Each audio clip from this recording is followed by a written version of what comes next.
नमस्कार दोस्तों। मेरा नाम है प्रद्युमन और मैं भी आप सभी की तरह एक मिडिल क्लास फैमिली से बिलोंग करता हूँ, जो अपने घर की सारी जिम्मेदारियों को लेकर दिल्ली जैसे बड़े शहर में अकेला रहता है।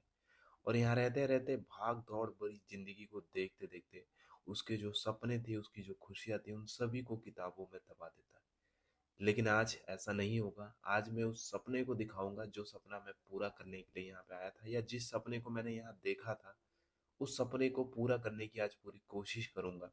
और आप सभी को भी बताऊंगा कि मेरा वो सपना क्या है जिस सपने को मैं पूरा करना चाहता हूँ।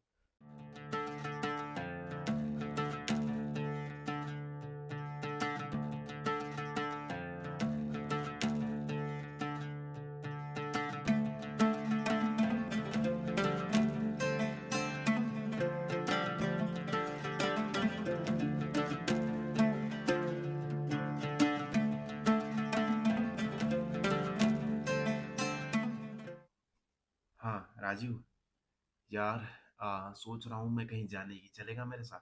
छुट्टी मिल जाएगी तुझे? कोई नहीं यार, मैं सोच रहा था किन्नौर कैलाश जाने की। यार बहुत दिन से मेरा मन था, यह सपना भी था, ये किन्नौर कैलाश पूरा करने का। अगर तू मेरे साथ चल रहा है तो चल, अंकित को मैं मना लूंगा।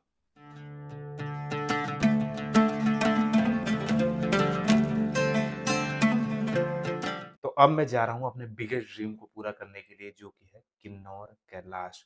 किन्नौर कैलाश पंच कैलाशों में सबसे कठिन यात्रा मानी जाती है और काफी कम लोग इसे पूरा कर पाते हैं। सिर्फ 15 दिन के लिए ये कैलाश यात्रा खोली जाती है। लेकिन अब बाबा का हाथ पकड़ा है तो बाबा ही साथ देंगे। और इस मेरी कहानी, इस मेरी जर्नी में सिर्फ मैं अकेले नहीं जा रहा हूँ, मेरे साथ मेरे दो दोस्त भी है। और उनका परिचय मैं आपसे करवाता हूँ कि सबसे पहले मेरे साथ कौन जा रहा है।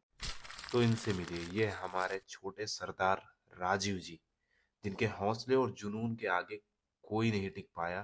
मैंने कई बार इसको जाने के लिए मना किया कि किन्नौर कैलाश तुझसे नहीं हो पाएगा, इस तरीके के ट्रैकिंग शूज ले ले, इस तरीके के जूते में तू नहीं जा पाएगा, ठंड के कपड़े ले ले। फिर भी ये मानने को तैयार नहीं हुआ कि नहीं, मैं तुम्हारे साथ जाऊंगा तो जाऊंगा। कहीं ना कहीं से भी ये था कि मैं अगर अभी इनके साथ नहीं जा पाया तो आने वाले टाइम पे मेरा वैसा कोई दोस्त नहीं है जो मुझे उस तरीके से लेके जाए। तो इस वजह से ये छोटे सरदार भी हमारे साथ जाने के लिए रेडी है। दूसरा ये है अंकित, जिसके साथ मैंने इस सपने को देखा था कि हाँ भाई, हम इस जगह जाएंगे, महादेव के दर्शन करेंगे, इतनी लंबी ट्रैकिंग है, यहाँ रुकेंगे। मतलब हमारी जो प्लानिंग हुई थी हम दो दोस्तों के बीच में ही हुई थी। अंकित को भी ट्रैकिंग बहुत ज्यादा पसंद है और इसे भी दूर दूर पहाड़ों पर ट्रैकिंग करना काफी अच्छा लगता है। तो इस वजह से मैं इसे भी अपना दूसरा साथी बना के लेके जा रहा हूँ। हम 3 लोग इस ट्रैकिंग पे जा रहे हैं, राजीव, अंकित और मैं। अब अपनी मेन यात्रा को हम शुरू करते हैं। तो सबसे पहले ये हमारी कहानी की स्टार्ट होती है दिल्ली से। हमें जाना था दिल्ली से रिकांगपियो की बस में, जो कि हमें एक ही बस मिलती है रात 8 बजे कश्मीरी गेट से, जो कि हमें रिकांगपियो उतारेगी 4 बजे या 5 बजे के आसपास, अगर रास्तों में कहीं लैंडस्लाइड नहीं होता तब।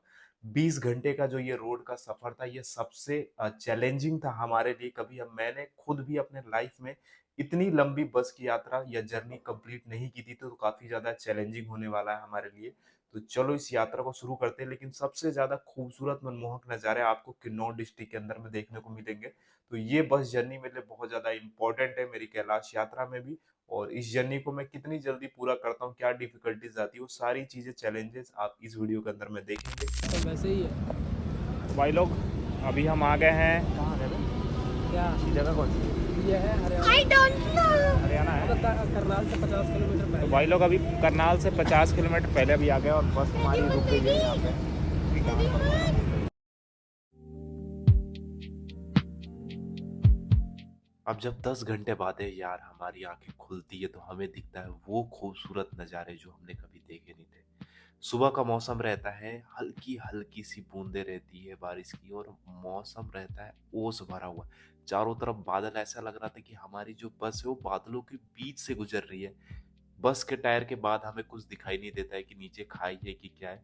उसी फील्ड में गाने एंजॉय करते हुए हम जा रहे थे और हम अचानक से पहुंच जाते हैं शिमला बस स्टैंड में। शिमला बस स्टैंड पहुंचते ही बस वहां से यात्रियों को लेती है जो रिकांगपियो के लिए, और वहां से निकल जाती है हमारी बस आगे रिकांगपियो की तरफ, जो कि है पहाड़ों के खूबसूरत नजारे लेते हुए।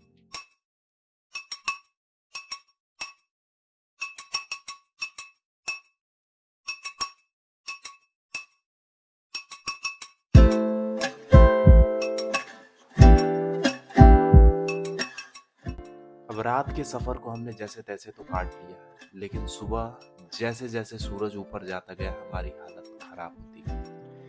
सभी को परेशानी होने लगी, किसी को नींद नहीं आ रही थी, किसी के पैरों में अकड़न हो गई थी, किसी के पैरों में मोच आने लगी थी, खाने को नहीं मिल रहा था, पीने को पानी सही तरीके से नहीं मिल पा रहा था, क्योंकि जो हमारी बस थी वो दिल्ली के बाद सीधा शिमला और शिमला के बाद 1-2 घंटे तक वो बस रुकी नहीं।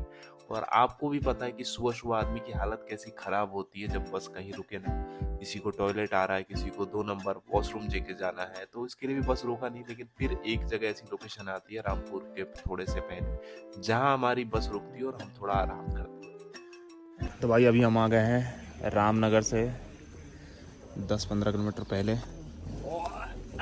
और उस बेचारे को उल्टी हो रही है। तब से हम सोच रहे हैं, अभी फाइनल डिसीजन हुआ नहीं हमारा कि इसे ले जाएं कि ना ले जाएं।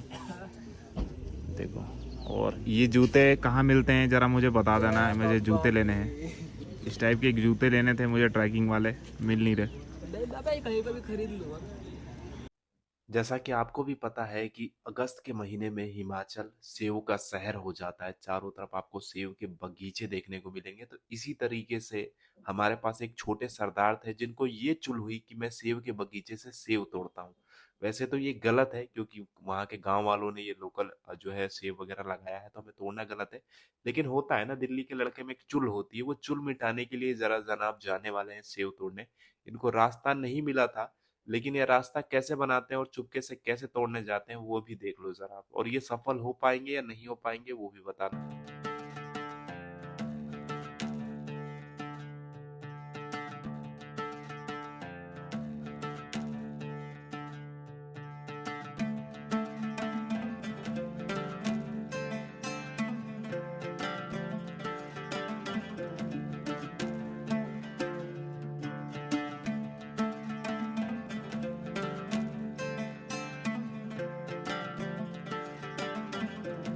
जैसे ही हम चाय नाश्ता पीकर और वॉशरूम वगैरह फ्रेश वगैरह होके जैसे ही हम आगे बढ़ते हैं, धीरे धीरे धीरे करके बस जब हमारी आगे बढ़ती है, हमारे छोटे सरदार को एक प्रॉब्लम हो जाती है जो कि हर किसी एक व्यक्ति को होती है जब वो बस में लंबा सफर करता है।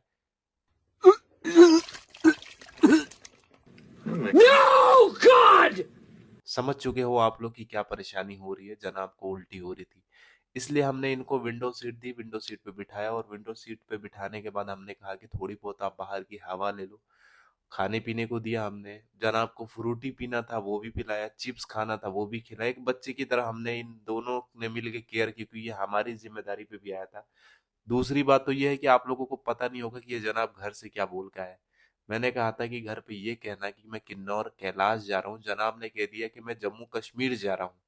इन्होंने ये झूठ बोल के जम्मू कश्मीर का बहाना लेकर फिर ये किन्नौर कैलाश की यात्रा पे आए हैं, वरना घर वाले मना कर देते, जबकि गलत है। आप लोगों को मैं सलाह दूंगा कि ये सारी चीजें मत करो। फिर हम दोनों ने इसकी जिम्मेदारी ली और धीरे धीरे करके बस हमारी एक खूबसूरत जगह पे लोकेशन पे रुकी। तो भाई अभी हमने रामनगर क्रॉस कर लिया है, और रामनगर क्रॉस करके हम एक बेहतरीन जगह पे रुके हैं जहाँ से बहुत ही ज़्यादा खूबसूरत नज़ारा मिल रहा है। बस हमारी जगह खड़ी है, ये देखो। तो खड़ो ये बच्चे कैसा लग रहा, 2 बार उल्टी करने के बाद मज़ा आ रहा? अब तो भाई बढ़िया अच्छा लग रहा है, हल्का। ये देखो लोकेशन बहुत ही ज़्यादा मस्त है, और यहाँ से अभी कम से कम 70-80 किलोमीटर है, जो कि और भी रास्ते धीरे धीरे करके टफ होता जाएगा, पहाड़ों के बीच से जाएगा। तो फ़ोटो शूट चल रहा है, ये हमारे शहंशाह इन द इश्क उल्टी मास्टर, यो यो उल्टी मास्टर किंग। अब जा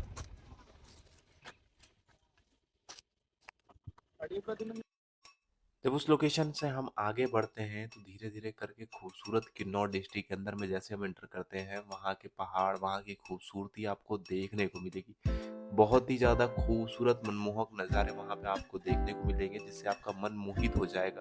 बहुत सारे वाटरफॉल देखने को मिलेंगे, डरावने नज़ारे यानी कि डरावने जो रोड होते हैं वो किन्नौर हाईवे पे ही है, जो कि आपको वहाँ पे देखने को मिलेगा कि टायर के नीचे आपको ज़मीन नहीं दिखेगी, सीधा खाई दिखती है। जहाँ भी बस 1 इंच भी हिली तो सीधा बस जाती है खाई। लेकिन बाबा का सहारा है, हम सही सलामत धीरे धीरे करके आगे बढ़ते जा रहे थे, आगे बढ़ते जा रहे थे। लेकिन आगे हमारा सबसे बड़ी मुसीबत इंतजार कर रही थी, जो कि हमें पता नहीं था। 2 या ढाई बजे के आसपास हम जगह पे पहुंचते हैं जहाँ पे होता है लैंड स्लाइड। अब इस जगह पे लैंडस्लाइड की वजह से थोड़ी देर हम बैठे रहे बस में कि बस का वेट करते हैं, बस आगे बढ़ेगी आगे बढ़ेगी। लेकिन वहाँ पे पुलिस वालों से हमें ये खबर मिलती है कि अब बस इसके आगे जाएगी नहीं। ये सुन के हमारे रोंगटे भी खड़े हो गए और हम डर भी गए कि अचानक से अगर हम आज नहीं पहुंच पाए तो कल फिर यात्रा शुरू करनी पड़ेगी हमें, जिससे हमारा एक दिन और वेस्ट हो जाएगा। इतना बजट हमारे पास था नहीं, ऑफिस से इतनी जल्दी हम छुट्टी लेके आए नहीं थे, तो हम बहुत ज्यादा डर गए थे कि ये यात्रा किसी भी तरीके से हमें 3 दिन के अंदर में पूरी करनी है, और अगर आज हम लैंडस्लाइड में यहाँ फंसे रह गए तो ये यात्रा हम सफल नहीं कर पाएंगे। जैसे तैसे करके हम 10 मिनट बैठे, ड्राइवर भैया से बात की। ड्राइवर भैया ने कहा कि आप पैदल इस यात्रा को यहाँ तक पार कर लो। जितने भी लैंडस्लाइड के एरिया है वहां पे पुलिस वाले धीरे धीरे करके पैदल होते हुए पार करवा रहे थे। उस तरफ में बस हमारा इंतजार कर रही थी जो कि हमें रिकांगपियो लेके जाएगी। राजीव देख सकते हो आप कैसे तरीके से भाग दौड़ करते हुए जैसे तैसे, क्योंकि इसमें खतरा बहुत ज्यादा था कि ऊपर से एक भी अगर पत्थर हमारे ऊपर गिरता है सीधा हम नीचे खाई में जाएंगे। और सभी की जिम्मेदारी मेरे ऊपर थी कि मैं इस यात्रा पे इनको लेके आया हूँ तो किसी भी तरीके से इनको सफल तरीके से पार करवाए। भागा दौड़ी करते हुए जैसे तैसे करके हम पार करे। पार करने के बाद बारिश आ गई, बारिश ने भी हमें काफी ज्यादा परेशान किया। उसके बाद हम बस का इंतजार करने लगे। एक बस आई जिसका टिकट 1 रुपए भी हमसे चार्ज नहीं ली गई। पुरानी टिकट पे हमें रिकांगपियो उतार दिया गया और अब हम 6 साढ़े 6 बजे के आसपास हम रिकांगपियो पहुंच गए। रिकांगपियो के कुछ देर पहले ही यहाँ पे सोंगटोंग ब्रिज आता है जहाँ पे आपको बस उतार देगी और वहां से ही आपको पैदल 3 से 4 किलोमीटर दूर। तो भाई पहुंच गए हम, जा रहे हैं अब तांगलिंग गांव की तरफ। सोचो भाई बहुत खुश। और जो झंडे बीच गाड़ का के जो आएंगे। सफर अभी देख के आए हैं वो आपको मौत के मुंह मिलेगा। से निकल गए हैं, मौत के मुंह से। वो आपको और भी वीडियोस में देखने को मिलेगा और रोहन भाई अपनी तरफ से बताएंगे अपने शब्दों में अच्छे बिल्कुल से। बिल्कुल। हाँ भाई, क्या बोलते हैं लोकल बंदे आए, लोकल बंदे वो कुछ नहीं रूम बोल रहे। वगैरह के लिए। बोल रहे वहाँ पार वार कैसे किया आपने, अच्छा लैंडस्लाइड वगैरह हो गया है। और रूम की बात कर रहे थे कि 700 में खाना पीना भंडारा वगैरह सब तो चलते रहता है। हाँ। किस चीज का? तांगलिंग विलेज पहुंचते ही हमें वहां पे भंडारे का आयोजन दिखा। रुकने की व्यवस्था है तो हमें 1 रुपए भी चार्ज वहां पे नहीं देना पड़ा। हम अपना कंबल वगैरह लेके गए थे, सारी चीजें व्यवस्था करके गए थे। भंडारे में मैंने भंडारा पहले खिलाया सभी लोगों को, खुद भी भंडारे का सेवन किया। भोजन बहुत ही ज्यादा स्वादिष्ट, या एक तरीके से बोलो कि भोले बाबा का प्रसाद था हमें मिला वो। तो काफी ज्यादा अच्छे तरीके से हमने खाना पीना खाया। वहीं पे रात हमने गुजार ली और हम सुबह के लिए अब वेट करने लगे क्योंकि कल हमारे लिए बहुत ही इंपॉर्टेंट डे था जिसमें हम चढ़ाई करने वाले थे 10 किलोमीटर की। उसमें हम पहुंचेंगे गणेश पार्क तक जो कि हमारा मिड पॉइंट है किन्नौर कैलाश का। तो कल की सुबह कल देखते हैं। तो बंदे बैठे हुए हैं सोने के लिए, सोच रहे कि कहाँ पर सोया जाए, तो बस यहाँ पर गिर गए हैं सो रहे। सब अपना अपना बोरिया बिस्तर खाना वाना खा के यहीं तक। देखो हम गिरे हुए यहाँ पे, बस बैग वैग रखो और बस यहाँ गिर जाओ। ये है मेरा तिजोरी, इसे अपने जिगर के टुकड़े की तरह सटा दूंगा। अजी बताओ कुछ एक्सपीरियंस वगैरह बताओ यार। बस बहुत बढ़िया एक्सपीरियंस धीरे के है। बोल पहना बोल। मजे ले रहा कुछ रिकॉर्ड शायरी वायरी कुछ मार रहा था तू, एक तीतर करके क्या बोल रहा? ये मार रहा था। हाँ, कुछ बोल रहा था, बोल। काना क्या क्या बोल रहा था? एक काना ना सुने, अरे काना ना सुने, क्या काना क्या को बोल ना रहा था? दीजिए शायरी बोल रहा, स्वामी जी बता रहे थे, शायरी बता। ना भाई, वो तो मैंने बता दी, तूने कुछ और ही मैंने बता दिया। कंप्लीट कर दिया, इसने आधा बोला था। बोल तो एक बार। काने को काना कहोगे, काना जाएगा रूट। देखो भाई, घर से निकले हम वो, ठीक है जी? घर से निकल कुछ दूर चलते ही बच्चा हमारा बड़ा हो इसकी गया। चाची से मैंने वादा किया था इसको सही सलामत घर लेके जाना नहीं है। वो बात नहीं, देखो करता रहना। देखो भाई साहब, हम सब आए थे दिल्ली से, ठीक है। दिल्ली से हम गाजियाबाद। हाँ कोई बात नहीं, गाजियाबाद से आए, पर जो हमने बस पकड़ी थी वो तो पकड़ी थी कश्मीरी गेट यानी कि दिल्ली से। यूपी 14 से तो मेट्रो पकड़ी थी ना। कोई बात नहीं, ठीक है। अरे एक्साइटमेंट मतलब क्या? कहाँ बैठा हूँ, किससे बात कर रहा हूँ, क्या बात कर रहा हूँ, समझ में नहीं। कंट्रोल कंट्रोल उदय। यूपी 14 से पकड़ी थी और हमने कश्मीरी गेट से हमने पकड़ी बस, वहाँ से पकड़ी थी मेट्रो। पर हम शिमला तक तो आए बहुत मजे में। शिमला के बाद से तो आगे मुझे, तक आए थे, रामपुर तक मजे में आए बिल्कुल। कौन तुम आए थे ना, मैं तो उल्टी कर रहा था ना, मेरी अपनी कहानी दुखड़े सुना रहा हूँ। अच्छा तू अपने दुखड़े सुना। हाँ, तो मुझे पहले तो हुई 2 बार उल्टी, उसका संकेत था कि हमारे 8वां साथ कुछ महीना होने चल रहा वाला था है। थोड़ा। पता है भाई साहब, चलिए ठीक है। तो फिर इसके बाद हमें 3 घंटे तो पहले जाम में रुकना पड़ा। हमें ये नहीं पता था हम रुके क्यों हैं। 3 घंटे तो हमने जाम में अपने दिए। उसके बाद हम बस छोड़कर पैदल पैदल आगे ये देखने के लिए ये हम रुके क्यों हैं।